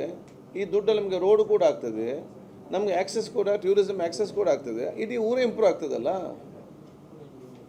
ಅದರಿಂದ ಅಲ್ಲ ನಿಮಗೆ ಕೆಪಾಸಿಟಿಗೆ ಆಗ ಬ್ಯಾಂಕ್ ನೀವು ದೊಡ್ಡ ಹೌದು, ಸೈಡಿಗೆ ಮಣ್ಣು ಹಾಕಿಕೊಂಡು ಹೈಟ್ ಮಾಡಿ ಅದನ್ನೇ ನಾವು why you should pay the money to acquisition. ಈಗ ಎಲ್ಲ ಕಡೆ ಪೈಪ್ ಹಾಕಿದ್ರು, ಮೇಜರ್ ರೋಡ್ಸ್ಗೆ ದೊಡ್ಡ ಪೈಪ್ ಮತ್ತು ಇಂಟೀರಿಯರ್ ರೋಡ್ಸ್ಗೆ ಸಣ್ಣ ಪೈಪ್ ಹಾಕಿದ್ರು. ಅದು ರಿಸ್ಟೋರೇಷನ್ ಯಾವಾಗ ಮಾಡ್ತಾರೆ? ರಿಸ್ಟೋರೇಷನ್ಗೆ ಅದರಲ್ಲಿ ದುಡ್ಡಿದೆ. ನೋಡಿ, ಪ್ರತಿಯೊಂದು ಕೆಲಸ ಇವತ್ತು ಪೈಪ್ಲೈನ್ ಕೆಲಸ ಇರಲಿ, ಕೇಬಲ್ ಕೆಲಸ ಇರಲಿ, ಇನ್ನೊಂದು ಕೆಲಸ ಇರಲಿ, ಟೆಂಡರ್ ಪ್ರೊವಿಷನ್ನಲ್ಲಿ ಕೊಡುವಾಗ ಯಾವುದೆಲ್ಲ ರಸ್ತೆ ಕಟ್ಟಾಗ್ತದೆ ಆ ರಸ್ತೆ ರೆಸ್ಟೋರ್ ಮಾಡಲಿಕ್ಕೆ ಗೌರ್ಮೆಂಟ್ ದುಡ್ಡು ಕೊಟ್ಟಿರ್ತದೆ. Only problem is local authority people should implement that. ಅದು ಅವ್ರು ಏನು ಮಾಡ್ತಾರೆ ಅಂತ ಹೇಳಿದರೆ, ಅದು ಏನು ಮಾಡ್ತಾರೆ ಅಂತ ಹೇಳಿದರೆ, ಈಗ ಹೊಂಡ ತೆಗೆದು ಪೈಪ್ ಹಾಕಿ ನಾವು ಆಗಲೇ ಕಾಂಕ್ರೀಟ್ ಹಾಕಿ ಬಿಟ್ಟರೆ ಅದು ನಿಲ್ಲುವುದಿಲ್ಲ. ಬಸ್ ಹೋಗುವಾಗ ಅದು ಒಳಗೆ ಹೋಗ್ತದೆ ಎಲ್ಲ ಕೂಡ. ಸೊ ಸ್ವಲ್ಪ ಮಣ್ಣಾಕಿ ಸೆಟ್ ಆಗಬೇಕು. ಒಮ್ಮೆ ಎಲ್ಲ ಕೆಲಸ ಮುಗಿದ ನಂತರ ಈಗ ಒಂದು ಸ್ಟ್ರೆಚ್ ಆಗಿ ಬಿಡ್ತದೆ. But there are lot of other work. ಒಂದು ಏರಿಯಾದ ಎಲ್ಲ ವರ್ಕ್ ಆದ ತಕ್ಷಣ ರಿಜಿಸ್ಟ್ರೇಷನ್ ವಿಲ್ ಸ್ಟಾಪ್. ಆಗ ಅದಕ್ಕೂ ದುಡ್ಡಿದೆ, ಅದು ಮಾಡಲೇಬೇಕು. ಮಾಡದಿದ್ದರೆ ದಿ ಲೋಕಲ್ ಅಥಾರಿಗೆ ನಮಗೆ ನಾವೆಲ್ಲ ಕಡೆ ಹೋಗ್ಲಿಕ್ಕೆ ಆಗೋದಿಲ್ಲ. ಗ್ರಾಮ ಪಂಚಾಯತ್ ಇದೆ, ಲೋಕಲ್ ಬಾಡಿ ಇದೆ, ಇಟ್ಸ್ ದೇರ್ ರೆಸ್ಪಾನ್ಸಿಬಿಲಿಟಿ. ಅವ್ರು ಕೇಳಬೇಕಲ್ಲ, ಅವ್ರಿಗೆ MOU ತಗೊಳ್ಬೇಕು. ಒಂದು ಗೈಡ್ಲೈನ್ಸ್, ಒಂದು ಗ್ರಾಮದಲ್ಲಿ ಕೆಲಸ ಮಾಡುವಾಗ ಏನು ಇದಿದೆ understand copy they should implement the work. ಅಲ್ಲಿ ಆಫೀಸ್ ನಾನು ನೀವು ಹೇಳಿದ್ದು, ನಾನೇ 2 ಸಲ ಮೊನ್ನೆ ಹೋಗುವಾಗ ಮಣ್ಣು ತೆಗೆದು ಹೀಗೆ ಹಾಕಿಬಿಟ್ಟಿದ್ರು. ಮತ್ತು ನಾನು ಚೀಫ್ ಹೌಸ್ಕೊಂಡು ನಾನು ಜೋರು ಮಾಡಿ ನಿನ್ನ ಡ್ಯೂಟಿ ನಾನು ಮಾಡ್ತಿದ್ದೇನೆ, ನೀವು ನೋಡಬೇಕು ಕೆಲಸ ಆಗುವಾಗ. ಅದನ್ನು ಲೆವೆಲ್ ಮಾಡಿ ಅಟ್ಲೀಸ್ಟ್ ಅವ್ರು ಜಲ್ಲಿ ಹಾಕಿದ್ರೆ ಲೆವೆಲ್ ಮಾಡಿ ಕೊಡಬೇಕು. Restoration they can do, but money is there already. ಇದಕ್ಕೆ ಎಷ್ಟೋ 15-20 ಕೋಟಿಯನ್ನು ಬರೀ ರಿಸ್ಟೋರೇಷನ್ಗಿದೆ. ಈ 4 ಪ್ರಾಜೆಕ್ಟಿಗೆ ಮತ್ತೆ ಮೊನ್ನೆ ನರಿಂಗಾನ ಕಂಬಳಕ್ಕೆ ಸಿಎಂ ಬಂದಿದ್ದಾಗ ಒಂದು ಮಾತು ಸ್ಪೀಕರ್ ಇಷ್ಟ ಇರಲಿಲ್ಲ, ಮತ್ತು ಹಾಗೆ ಈಗ ಬಜೆಟ್ ಆದ ನಂತರ ಸಚಿವ ಸಂಪುಟ ಪುನರಚನೆ ಆಗುವಂಥ ಸಾಧ್ಯತೆ ಮಾತು ಕೇಳಿ ಬರ್ತಾ ಉಂಟು. ಮತ್ತು ಚೇಂಜ್ ಮಾಡೋದು, ನಾನು ಚೇಂಜ್ ಮಾಡೋ ಪ್ಲಾನಲ್ಲಿ ನೀವೆಲ್ಲ ಸೇರಿದ್ದೀರಾ ಈಗ? ಅದಲ್ಲ, ನೀವು ಇಂಗಿತ ವ್ಯಕ್ತಪಡಿಸಿದ್ದೀರಾ? ಯಾವುದು ಬೇಡ ಸಾಕು, ಸ್ಪೀಕರ್ ಸಾಕು ನೋಡಿ, ಅಂಥ ಯಾವುದೇ ಸಬ್ಜೆಕ್ಟ್ ಎಲ್ಲಿಯೂ ಕೂಡ ಚರ್ಚೆ ಆಗಲಿಲ್ಲ. ವಿಚಾರ ನೋಡಿ, ನಾನೀಗ ಗೌರ್ಮೆಂಟಲ್ಲಿ ಇಲ್ಲ, ಐ ಆಮ್ ದಿ ಸ್ಪೀಕರ್. ನನಗೆ ಅಲ್ಲಿ ಏನು ನಡೀತದೆ ಅಂತೇಳಿ ನನಗೆ ಸಬ್ಜೆಕ್ಟೇ ಗೊತ್ತಿಲ್ಲ. ನಾನೀಗ ನಿಮ್ಮಂದಲೇ ಎಲ್ಲ ನೀವೆಲ್ಲ ಹೋಗಲೇ ನನಗೆ ಗೊತ್ತಾಗೋದು ಈ ವಿಚಾರವೆಲ್ಲ ಕೂಡ. ಆದರೂ ನಿಮಗೆ ನಿಮ್ಮದು ಒಂದು ಇರತ್ತಲ್ಲ, ನಿಮ್ಮದು ಒಂದು ಬೈಕ್ ಇರತ್ತೆ ನೋಡಿ. ನಮ್ಮದೇನಂತ ಹೇಳಿದರೆ, ದೇವರು ನಮ್ಮನ್ನು ಯಾವ್ಯಾವ ಪೋಸ್ಟಲ್ಲಿ ಕೂತ್ಕೊಳಿಸಿದ್ದಾರೆ ಅಲ್ಲಿ ಸಂತೋಷಪಟ್ಟು ಅಲ್ಲಿ ನಾವು ಕೆಲಸ ಮಾಡೋದು ಇದ್ದಂಥ ದಿವಸ. ನಾಳೆ ಯಾವುದೇ ಪೋಸ್ಟೇ ಕೊಡಲಿಲ್ಲ ಅಲ್ಲಿ ಕೂಡ ಸಂತೋಷ ಪಡೋದು. ನಾಳೆ ನಾವು ರೆಪ್ರೆಸೆಂಟೇಟಿವ್ ಅಲ್ಲ, ನಾವು ರಿಟೈರ್ಡ್ ಆಗಿ ನಾವು ಖುಷಿ ಪಡೋದು. ನಾವು ಸುಮ್ಮನೆ ಅಲ್ಲಿ ಕೂತ್ಕೊಂಡು ಟೆನ್ಷನ್ ಮಾಡಿದರೆ ನಾವು ಯಾಕೆ ಪೋಸ್ಟಲ್ಲಿ ಕೂತ್ಕೊಳ್ಬೇಕು? ಸೊ ನಮಗೆ ಅದು ಅಧಿಕಾರ ಉಂಟಾ ಅಧಿಕಾರ ಇಲ್ವಾ ಅದು ನನಗೆ ಇಂಪಾರ್ಟೆಂಟ್ ಅಲ್ಲ, ನನಗೆ ಮನಸಮಾಧಾನ ಬೇಕು ಅಷ್ಟೇ. ಅದಕ್ಕೆ ನಾನು ನನಗೆ ಮನಸಮಾಧಾನ ಮತ್ತು ಖುಷಿ ಕೊಡುವಂಥ ಒಂದು ಹುದ್ದೆಯನ್ನೇ ದೇವರು ಕೊಡಲಿ ಅಂತ ಯಾವಾಗಲೂ ನಾನು ಕೇಳುವಂಥದ್ದು. ನನ್ನನ್ನು ಸ್ಕೂಲಲ್ಲಿ ಮಾಸ್ಟರ್ ಹೇಳ್ತಿದ್ರು, ಇವನನ್ನು ನರಕದಲ್ಲಿ ಹಾಕಿದ್ರು ಕೂಡ ಇವನು ಖುಷಿಯಲ್ಲಿ ಇರ್ತಾನೆ ಅಂತ ಹೇಳ್ತಿದ್ರು. ಈಗ ನರಕದಲ್ಲಿ ಅಲ್ಲಲ್ಲ,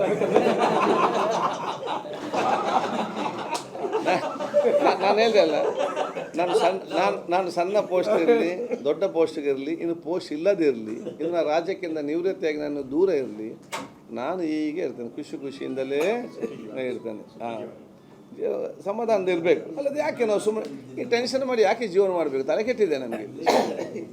ಎಲ್ಲಿದೆ ಅಲ್ಲಿ ಖುಷಿ ಆರಾಮದಲ್ಲಿರಿ, ಏನಾಗೋದಿಲ್ಲ. ಇದೆಲ್ಲ ಪರ್ಮನೆಂಟ್, ಇವತ್ತು ಬರ್ತೇನೆ ಅಲ್ಲೆಲ್ಲ ಹೋಗ್ತದೆ.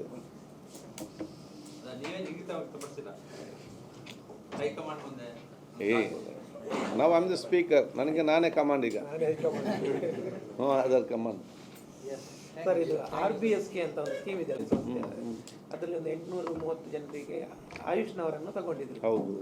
ಈಗ ಸರ್ಕಾರ ಹೇಳ್ತಾ ಇದೆ ಅವರನ್ನೆಲ್ಲರ ಕೈ ಬಿಟ್ಟು MBBS ಅನ್ನು ತಗೊಳ್ತಾ ಇದ್ದೇವೆ. ಹೌದು. ಈಗ 830 ಮಂದಿಗೆ ಉದ್ಯೋಗ ಹೋಗ್ತದೆ ಅಂತ ಭಯದಲ್ಲಿದ್ದಾರೆ. ನೋಡಿ, ಎವ್ರಿವನ್ ಶುಡ್ ಅಂಡರ್ಸ್ಟ್ಯಾಂಡ್, RBSK ನಾನು ತಂದಂಥ ಸ್ಕೀಮ್, ಹೌದು, ರಾಷ್ಟ್ರೀಯ ಬಾಲ ಸ್ವಾಸ್ಥ್ಯ ಒಂದು. ಅದಕ್ಕೆ ಸ್ಕೂಲ್ ಆ ಒಂದು, ಮತ್ತು ಅದಕ್ಕೆ ಆ ಒಂದು ಎಲ್ಲ ತಾಲೂಕಿಗೆ, ದೊಡ್ಡ ತಾಲೂಕಿಗೆ 3 ಟೀಮ್, ಮೀಡಿಯಮ್ದು 2 ಟೀಮ್, 1 ಟೀಮ್. ಆ ಜವಾಬ್ದಾರಿ ಏನು? ಅವರು ಎಲ್ಲ ಶಾಲೆಗಳಿಗೆ ಹೋಗಿ ಪ್ರತಿ ವರ್ಷ ಪ್ರತಿಯೊಂದು ಶಾಲಾ ಮಕ್ಕಳನ್ನು ಅವರು ಟೆಸ್ಟ್ ಮಾಡಬೇಕು. ಹೌ ಇಸ್ ಹೆಲ್ತ್ ಇಂಡಿಕೇಟರ್ಸ್ ಅಂತೇಳಿ ಟೆಸ್ಟ್ ಮಾಡಿ ಅವರ ಬುಕ್ ಇಟ್ಕೊಳ್ಬೇಕು. ಏನಾದ ಮಕ್ಕಳಿಗೆ ಏನಾದರೂ ಕಾಯಿಲೆಗಳಿದೆ ಅಂತ ಗೊತ್ತಾದರೆ ಆ ತಂದೆ ತಾಯಂದಿರಿಗೆ ಮಾಹಿತಿ ಕೊಟ್ಟು, ಏನಾದರೂ ಎಮರ್ಜೆನ್ಸಿ ಟ್ರೀಟ್ಮೆಂಟ್ ಬೇಕಾದರೆ ಫ್ರೀ ಟ್ರೀಟ್ಮೆಂಟ್ ಮಾಡಿಸಬೇಕು. ಇದರಲ್ಲಿ ಒಂದು ವಿಚಾರ. ಆವಾಗ ನಮ್ಮಲ್ಲಿ MBBS ಡಾಕ್ಟ್ರನ್ನ ಕೊರತೆ ಇತ್ತು, because the college was less. ಆವಾಗ ನಾವು ಡಾಕ್ಟ್ರುಗಳ ಕೊರತೆ ಇದ್ದ ಕಾರಣ ಆವಾಗ ಈ ಆಯುರ್ವೇದಿಕ್ ಡಾಕ್ಟ್ರ್ ನಾವು ಅಲ್ಲಿಗೆ ತಗೊಂಡಿದ್ದೇವೆ. ಅದರ ನಂತರ 2014 ನಂತರ ಅವತ್ತಿನ ಸರ್ಕಾರ ಪ್ರತಿಯೊಂದು ಜಿಲ್ಲೆಯಲ್ಲಿ ಕೂಡ ಒಂದು ಮೆಡಿಕಲ್ ಕಾಲೇಜ್ ಆಗಬೇಕಂತ ಹೇಳಿ ತೀರ್ಮಾನ ಮಾಡಿದ ಕಾರಣ ಇವತ್ತು ಮತ್ತು ಕಡ್ಡಾಯವಾಗಿ ನಮ್ಮ ಸರ್ವಿಸ್ ಮಾಡಬೇಕಂತ ತೀರ್ಮಾನ ಮಾಡಿದ ಕಾರಣ ಈಗ ನಮ್ಮಲ್ಲಿ MBBS ಡಾಕ್ಟರ್ಸ್ ಆರ್ ಆಕ್ಸೆಸ್ ಒಂದು. ಮತ್ತು ಈಗ ಅವ್ರು ಕೂಡ ಈ ಗೌರ್ಮೆಂಟ್ ಸೆಕ್ಟ್ರಲ್ಲಿ ಕಲಿತ ತಕ್ಷಣ ಅವ್ರಿಗೆ ಗೌರ್ಮೆಂಟ್ ಸೆಕ್ಟ್ರಲ್ಲಿ ಕೆಲಸ ಮಾಡಲಿಕ್ಕೆ ಹೆಚ್ಚು ಆಸಕ್ತಿ ಇದೆ. ಯಾಕೆ ಹೆಚ್ಚು ಆಸಕ್ತಿ? ಅವರು PGಗೆ ಓದಬೇಕಲ್ಲ. ಪ್ರೈವೇಟ್ ಆದರೆ ಬಿಡ್ತಾರಾ? ಬೆಳಿಗ್ಗೆ ಸಂಜೆ ತನಕ ಕಾಯಿಸ್ಕೊಂಡು ಕೂತ್ಕೊಳಿಸ್ತಾರೆ. ಇಲ್ಲಿ ಅವ್ರಿಗೊಂದು ಅವರ ಡ್ಯೂಟಿ ನಂತರ ಲರ್ನ್ ಫಾರ್ ದಿ PG ಕಲಿತಾರೆ. ಸೊ ಕಲಿತವ್ರಿಗೆ ಹೆಚ್ಚಿನ ಸಂಖ್ಯೆಯಲ್ಲಿ ಇವತ್ತು MBBS doctor they are ready to come to work. ಈಗ MBBS ಡಾಕ್ಟ್ರನವರು ಬಂದಂಥ ಸಂದರ್ಭದಲ್ಲಿ ಅವರಿಗೆ ಅವರ ಪೋಸ್ಟಲ್ಲಿ ಬೇರೆ ಇರುವವರೀಗ RBSಗೆ ಗೈಡ್ಲೈನ್ಸ್ ಪ್ರಕಾರ ಅಂತ ಹೇಳಿದ್ರೆ MBBS ಪೋಸ್ಟು ಅಲ್ಲಿ ಇಲ್ಲ ಅಂತೇಳಿ ಮುಂಚೆ PSCಯಲ್ಲಿ ಕೂಡ ಆಯುರ್ವೇದಿಕ್ ಡಾಕ್ಟರ್ಸ್ ಇದ್ದರು. ಮತ್ತು ಅದನ್ನು ಕ್ಯಾನ್ಸಲ್ ಮಾಡಿ ಓನ್ಲಿ MBBS ಡಾಕ್ಟರ್ ಅಂತ ಮಾಡಿದ್ದೆವು. ಈಗ ಆಬ್ವಿಯಸ್ಲಿ ಬಂದಾಗ ಅವರ ಪೋಸ್ಟಲ್ಲಿ ಆಕ್ಸೆಸ್ ಜನ ಡಿಮಾಂಡ್ ಆ್ಯಂಡ್ ಸಪ್ಲೈ ಕ್ವಶನ್ ಇರೋದೀಗ. ಈಗ ಅಲ್ಲಿ ಜನ ಇದ್ದಾಗ ಅವ್ರನ್ನಲ್ಲಿ RBSಗೆ ಹಾಕಲೇಬೇಕಲ್ಲ, ಇದ್ದವ್ರು ಆಲೋಚನೆ ಮಾಡಬೇಕಲ್ಲ. ಆಯ್ತು, ನೇಮಕಾತಿ ಮಾಡುವಾಗ RBSಗೆ ಆಯುರ್ವೇದ ವೈದ್ಯರೇ ಬೇಕು ಅಂತ ನೇಮಕ ಮಾಡ್ಕೊಂಡಿದ್ದೀರಲ್ಲ? ಇಲ್ಲ ಆಯುರ್ವೇದಕ್ಕೆ ಬೇಕಂತ ನೋಡಿ, ಅದರಲ್ಲಿ ಒಂದು 10 ಮಂದಿಗೆ ಕೆಲಸ ಹೋಗುವಾಗ ಸ್ಟೇ ಕೂಡ ತಗೊಂಡು ಬಂದಿದ್ದಾರೆ ಈಗ. ಕರೆಕ್ಟ್, ಇದೆಲ್ಲ ಸೋಷಿಯಲ್ ಪ್ರಾಬ್ಲಮ್. ಏನು ಮಾಡೋದು? ಈಗ 830 ಮಂದಿ ಏನು ಮಾಡಬೇಕು ಅಂತ ಈಗ ನಮಗೆ ಅವಶ್ಯಕತೆ ಇದ್ದಾಗ ಅವ್ರು ಬಂದು ಸರ್ವ್ ಮಾಡಿ. ಈಗ ಫಸ್ಟ್ ಕಂಡೀಷನ್ ಇದೆಯಲ್ಲ, ಈಗ ಅವರಿಗೆ ಆ ಟೈಮಲ್ಲಿ ಕೆಲಸಕ್ಕೂ ಈಗ ನಾನು ಇಲ್ಲ ಅಂತ ತಿಳಿಸಿ ಅಲ್ಟಿಮೇಟ್ಲಿ ನಿಮ್ಮ ಮಕ್ಕಳಿಗೆ ಸ್ಕೂಲಲ್ಲಿ ನಿಮ್ಮ ಮಕ್ಕಳು ಇವತ್ತು ಸರ್ಕಾರ ನನ್ನ ಮಗು ಮತ್ತು ನಿಮ್ಮ ಮಗು ಸ್ಕೂಲ್ಗೆ ಹೋದಾಗ ನಮ್ಮ ಮಕ್ಕಳನ್ನು ಟೆಸ್ಟ್ ಮಾಡಲಿಕ್ಕೆ ನಿಮಗೆ MBBS ಡಾಕ್ಟರ್ ಪ್ರಿಫೇರ್ ಮಾಡ್ತೀರಾ, ನೀವು ಆಯುರ್ವೇದಿಕ್ ಡಾಕ್ಟರ್ ಪ್ರಿಫೇರ್ ಮಾಡ್ತೀರಾ? ಟೆಸ್ಟ್ ಮಾತ್ರ ಮಾಡೋದು, ಮೆಡಿಸಿನ್ ಕೊಡೋದಿಲ್ಲ ಅವರು. ಮೆಡಿಸಿನ್ ಆಯಿತು, ಹೋಮ್ ವಿ ಪ್ರಿಫೇರ್. ನೋಡಿ, ಅಲ್ಲಿ ನಮ್ಮ ಹಳ್ಳಿಗೆ ಹೋದಾಗ ಏನು ಅವರು ಗೌರ್ಮೆಂಟ್ ನಲ್ಲಿ ಇದರಲ್ಲಿ ಡಾಕ್ಟರ್ ಅವ್ರ ನಂಬಿಕೆ ಇರುತ್ತೆ. ಈಗ ಅವ್ರು ಬಂದು ಟೆಸ್ಟ್ ಮಾಡಿ ಹೇಳಿದ್ರೆ ಅವ್ರ ಮೇಲೆ ನಂಬಿಕೆ ಇರುತ್ತೆ. ಯಾವ MBBS ಏನೋ ಎಂತ ಅಲ್ಲ ನಾ ಹೇಳೋದು ಅಂದ್ರೆ ಜನರಿಗೆ ಇದರಲ್ಲಿ ನಿಮ್ಮ ಸರ್ವಿಸ್ ಕೊಡುವಂತ ಇವರಿಗೆ ಅವರು ಪ್ರಿಫರ್ ಮಾಡ್ತಾರೆ. ಅದು ಕರೆಕ್ಟ್. ಅದು ಔಟ್ ಆಫ್ ದಿ ಗೌರ್ಮೆಂಟ್ ಇದ್ದಾಗ ನಮ್ಗೆ ಆಲೋಚನೆ ಮಾಡ್ಬೋದು. ಸರ್ಕಾರ ಒಂದು ಸಿಸ್ಟಮ್ ಮಾಡುವಾಗ ಆಗ ನಮಗೆ ಮಾಡಲಿಕ್ಕೆ ಆಗೋದಿಲ್ಲ. ಯಾವುದು ಅಲ್ಲ, ಅದರ ಬಗ್ಗೆ ಆಲೋಚನೆ ಮಾಡಬೇಕು. We are for them. ಎಲೆಕ್ಷನ್ಗೆ ಮೊದಲು ಭರವಸೆ ಕೊಟ್ಟಿದ್ರು ಅಂತ ನಿಮ್ಮನ್ನೇ ಪರ್ಮನೆಂಟ್ ಮಾಡ್ತೇವೆ ಅಂತ. ಯಾರು? ಅವ್ರನ್ನ ಡೆಪ್ಯೂಟಿ ಸಿಎಂ ಅವರು ಪ್ರೊಟೆಸ್ಟ್ ಮಾಡೋಲ್ಲಿಗೆ ಹೋಗಿ ನಿಮಗೆ ನಾವು ಪರ್ಮನೆಂಟ್ ಮಾಡ್ತೇವೆ ಅಂತ ಭರವಸೆ ಕೊಟ್ಟು ಬಂದಿದ್ದಾರೆ ಎಲೆಕ್ಷನ್ಗೆ ಮೊದಲು. ಅವ್ರ ಕೇಳಿ ನಮಗೇನು ವಿಷಯ ಗೊತ್ತು. ಅಲ್ಲ ನೀವು ಜನಕ ನೀವಲ್ಲ ಅಲ್ಲ, ವಾಟ್ ಐ ಸೇ ಈಸ್, ಈಗ MBBS ಪೋಸ್ಟಲ್ಲಿ ಕೂತ್ಕೊಂಡಾಗ MBBS ಬಂದಾಗ ನಮ್ಮ ಮಕ್ಕಳನ್ನು ಟೆಸ್ಟ್ ಮಾಡಲಿಕ್ಕೆ MBBS ಡಾಕ್ಟರ್ಗೆ ಪ್ರೊವಿಷನ್ ಕೊಡಬೇಕು. ನೀವು MBBS ಅವರು ಒಂದೇ, ಆಯುರ್ವೇದ ಒಂದೇ, ಮತ್ತೆ ಎಲ್ಲ ಆಯುರ್ವೇದ ಕಲಿಬೋದು, MBBS ಕಲಿಬೇಕು ಅವಕಾಶ ಇದೆ ಅಲ್ವಾ ಇದರಲ್ಲಿ? ಸೊ ಆಯುರ್ವೇದಕ್ಕೆ ಇಸ್ ಆಯುರ್ವೇದಿಕ್. ಅನ್ನೋದಂದ್ರೆ MBBS doctors available they should vacate ಅಂತನಾ? ವೆಕೆಟ್ ಅಂತಲ್ಲ, ಆಟೋಮೆಟಿಕ್ ಕಮ್ಸ್ ಲೈಕ್ ದಿಟ್ ಅಲ್ಲ. ಮುಂಚೆ ಎಲ್ಲ PSCಯಲ್ಲಿತ್ತು. ನಾವು ಹ್ಯಾವ್ ಚೇಂಜ್ ಇಟ್. ಬಟ್ ಇಲ್ಲಿ ಅದು government will tackle that. But RBSಗೆ ಆ ಮಕ್ಕಳಿಗೆ ಟೆಸ್ಟ್ ಮಾಡಲಿಕ್ಕೆ ಹೋಗುವಂಥ ಪ್ರೊವಿಷನ್ ಅವ್ರಿಗೆ ಕೊಡಬೇಕಾಗ್ತದೆ. ಸೊ ನಾವು ಅದನ್ನು MBBS ಹಾಕುವಂಥ ತಪ್ಪಂತ ಹೇಳಲಿಕ್ಕೆ ಆಗೋದಿಲ್ಲ. ಸರ್ಕಾರದ ನೀವು ಸಮರ್ಥನೆ ಮಾಡ್ತಾ ಇದ್ದೀರಿ. ಅಲ್ಲ, ಸಮರ್ಥ ಅಂತಲ್ಲ, ನಾನೇ ಮಾಡಿದ ಸ್ಕೀಮ್ ಅಲ್ವಾ ಇದು. ಇದು ನಿಮ್ಮ ಇದಕ್ಕೆ ಎಫೆಕ್ಟ್ ಆಗಲ್ವಾ ಇದು ಸರ್ವಿಸಸ್ ವೈಸ್? ಈಗ ಅಷ್ಟು ಲಾರ್ಜ್ ಸ್ಕೇಲ್ ನಲ್ಲಿ ಹೋದಾಗ ಈಗ ಎಲ್ಲ 800 ಜನಕ್ಕೆ ಒಮ್ಮೆಲೆ MBBS ಡಾಕ್ಟರ್ಸ್ ಬರ್ತಾರ. ಕೆಲವೊಂದು ಕಡೆ ಬರ್ಬೋದು, ಸಡನ್ ಆಗೆಲ್ಲ 800 ಜನ ಬರ್ತಾರ. ಕೆಲವೊಂದು ಸಿಟಿಯಲ್ಲಿ ನೋಡಿ, ಯೂಶಲಿ ದೊಡ್ಡ ಮಟ್ಟ ತಾಲೂಕಿನಲ್ಲಿ ಡಾಕ್ಟರ್ಸ್ ಬರ್ತಾರೆ MBBS. ಯಾಕೆ? MBBS ಡಾಕ್ಟ್ರಿಗೆ ಯಾರು ಡ್ಯೂಟಿ ಅಲ್ಲ, ಅವರಿಗೆ ಮಕ್ಕಳಿಗೆ ಶಾಲೆಗೆ ಹೋಗಲಿಕ್ಕೆ ಒಳ್ಳೆಯ ಕಾಲೇಜ್ ಬೇಕು, ಫೆಸಿಲಿಟೀಸ್ ಬೇಕು. ಆ್ಯಂಡ್ ಎಲ್ಲ ಡಾಕ್ಟ್ರಿಗೆ ಇನ್ಫ್ಲುಯೆನ್ಸ್ ಇದ್ದವರು ಇರೋದು, ಇನ್ಫ್ಲುಯೆನ್ಸ್ ಇಲ್ಲದವ್ರು ಯಾರು ಕೂಡ ಇರೋದಿಲ್ಲ. ಇದು so this is not sudden ಎಲ್ಲ ಒಮ್ಮೆಲೆ ಬರೋ ಪ್ರಾಬ್ಲಮ್ ಅಲ್ಲ, ಇರ್ಬೋದು ಇದಕ್ಕೆ. ಮತ್ತು ಇದು ಕೆಲವರಿಗೆ ತೊಂದರೆ ಆಗ್ತದೆ ಅಂತ ಹೇಳಿಕೊಂಡು ನಾವು MBBS ಡಾಕ್ಟ್ರೇ ಬೇಡ ಅಂತ ನಾವು ತೀರ್ಮಾನ ಮಾಡಲಿಕ್ಕೆ ಆ್ಯಸ್ ಎ ಹೆಲ್ತ್ ಮಿನಿಸ್ಟರ್ ನಾನು ಆಗಿದ್ದಾಗ ನಮ್ಗೆ give opinions, government decision ultimately. ಮತ್ತು ಇದು ಪ್ರಾಕ್ಟಿಕಲ್ ಆಗಿ ಇರುವಂಥದ್ದು. ಮತ್ತು ಅದನ್ನು ಕೂಡ RBSಗೆ it's one of the best scheme. ಏಕೆಂದರೆ ದೇ ಶುಡ್ ಮಾನಿಟರ್. ಪ್ರಾಬ್ಲಮ್ ಏನಾಗ್ತದೆ, ಯಾವಾಗ ಬರ್ತಾರೆ, ಯಾವಾಗ ಹೋಗ್ತಾರೆ, ಏನು ಮಾಡ್ತಾರೆ, ಇದಾಗೋದಿಲ್ಲ. ದೇಮಕ್ಕೆ ಕ್ಯಾಲೆಂಡರ್, ಈ ಶಾಲೆಗೆ ಪ್ರತಿ ವರ್ಷ ಈ ಸಮಯದಲ್ಲಿ ಬರ್ತಾರೆ. ಬರುವಾಗ ಗ್ರಾಮ ಪಂಚಾಯತ್ಗೆ ಗೊತ್ತಿರಬೇಕು, ಪೇರೆಂಟ್ಸ್ನಾಗ ಗೊತ್ತಿರಬೇಕು ಬರ್ತಾರಂತೇಳಿ. ಆ ಒಂದು ಕ್ಯಾಲೆಂಡರ್ ಅವತ್ತು ನಾವು ಮಾಡಿದ್ದೆವು. ಇದು ಇರ್ಬೋದು. ಈಗ ನೋಟಿಸಸ್ ಹೋಗಿದೆ ಅಂತ, ಈಗ will be taken away from ಇದಂತ ಇವರಿಗೆಲ್ಲ ಹೋಗಿ ಗೊತ್ತಿಲ್ಲ, ಅಡ್ಮಿನಿಸ್ಟ್ರೇಟಿವ್ ಮ್ಯಾಟ್ರ್ ಅಲ್ಲ. ಈ ಗೌರ್ಮೆಂಟ್ ನಡೆಸುವ ಆಡಳಿತ ಸಿಸ್ಟಮೇ ಅವ್ರಿಗೆ ಗೊತ್ತದರ ಕಷ್ಟ. ಯಾಕೆ ಎಲ್ಲರೂ ಕೂಡ ಸುಧಾರಿಸ್ಕೊಂಡು ಹೋಗ್ಬೇಕು. ಯಾರೋ ಒಬ್ಬ ಕಾಂಗ್ರೆಸ್ ಸೇವಾದಳದವ ಒಂದು ಲೆಟರ್ ಬರ್ತಿದಂತೆ, ಅವರಲ್ಲಿ ಮೆಡಿಸಿನ್ ಕೊಡುವಾಗ ಇದು ಮಾಡ್ತಾ ಇದ್ದಾರೆ ಅಂತ. ಮೆಡಿಸಿನ್ ಕೊಡ್ಲಿಕ್ಕೆ ಇಲ್ಲ, ಇವರು ಮೆಡಿಸಿನ್ ಅಲ್ಲ, ಕೊಡುವುದು ಟೆಸ್ಟ್ ಮಾತ್ರ ನೀವು ಜನರಲ್ ಮೆಡಿಸಿನ್ ಕೊಡ್ಬೋದು. ಅಲ್ಲ, ಈಗ ಮೆಡಿಸಿನ್ ಕೊಡ್ಲಿಕ್ಕೆ ಇಲ್ಲ ಮಕ್ಕಳಿಗೆ. ಟೆಸ್ಟ್ ಮಾಡಿ ಯಾವ ಹಾಸ್ಪಿಟಲ್ಗೆ ರೆಫರ್ ಮಾಡೋ ಮಾತ್ರ ಕೆಲಸ ಮಾತ್ರ ಅವ್ರಿಗೆ ಇರೋದು. ಇದು ಯಾರು ಮೈಸೂರಿನ ಒಬ್ಬ ಪತ್ರ ಬರ್ತಾನೆ ಅಂತ ಅವ್ರು ಮೆಡಿಸಿನ್, ಆಯುರ್ವೇದ ಮೆಡಿಸಿನ್ ಕೊಡ್ತಾ ಇದ್ದಾರೆ. ಎಲ್ಲಿ ಮೆಡಿಸಿನ್ ಕೊಡ್ತಾರೆ? I don't know. MBBS ಇದೊಂದೇ ಅಲ್ಲ, ಅಲ್ಟಿಮೇಟ್ಲಿ ಏನು, ಮುಂಚೆ ಡಾಕ್ಟರ್ ಇವರು ಕೊಟ್ಟಿದ್ದಾರೆ, ಈಗ ಡಾಕ್ಟರ್ ಎಕ್ಸೆಸ್ ಇದ್ದ ವಿಷಯ ಅಷ್ಟೇ. ಅದರ ಮಧ್ಯೆ ಬೇರೆ ಬೇರೆ ಇರ್ಬೋದು ಇದಕ್ಕೆ. ಇದು ಒಂದು ಸೆಕೆಂಡ್ ಇಮೇಲ್